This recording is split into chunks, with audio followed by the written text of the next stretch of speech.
બોટાદ જિલ્લાના બરવાળા તાલુકા બાર એસોસિએશનના પ્રમુખ તરીકે 13મી વખત સિનિયર એડવોકેટ કમલેશ રાઠોડની બિનહરીફ વરણી કરવામાં આવી.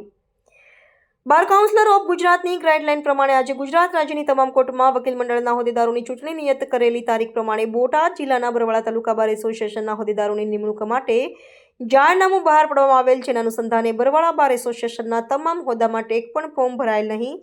જેના અનુસંધાને બરવાળા કોર્ટ ખાતે બરવાળા બાર એસોસિએશનની બેઠક ચૂંટણી અધિકારી PM રાઠોડના અધ્યક્ષ સ્થાને તમામ વકીલોની ઉપસ્થિતિમાં મળી હતી.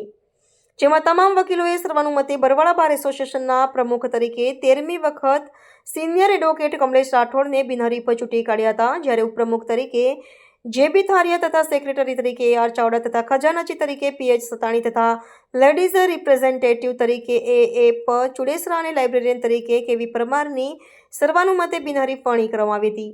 જેને તમામ વકીલોએ હર્ષભેર વધાવી લીધેલ. સમગ્ર કાર્યક્રમનું સંચાલન KD રાઠોડે કર્યું હતું. આ પ્રસંગે બરવાળા બાર એસોસિએશનના પ્રમુખ કમલેશ રાઠોડે તમામ વકીલ મિત્રોનો આભાર માની જણાવેલ કે વકીલોના પ્રશ્નો અંગે સતત ચિંતિત રહી સંપૂર્ણ સહકાર આપવા ખાતરી આપી હતી. કમલેશ રાઠોડ, પ્રમુખ બરવાળા બાર એસોસિએશન. આજરોજ બાર કાઉન્સિલ ઓફ ગુજરાતની ગાઈડલાઈન પ્રમાણે બરવાળા બાર એસોસિએશનના હોદ્દેદારોની વરણી માટેની એક બેઠક બરવાળા કોર્ટ રૂમ ખાતે મળી હતી. જેમાં તમામ વકીલોએ સર્વાનુમતે મને પ્રમુખ તરીકે ચૂંટી કાઢ્યો છે.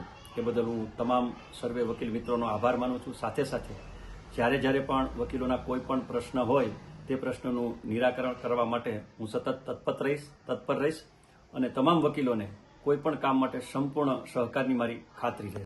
રિપોર્ટર વિપુલ લોહાર, બોટાદ.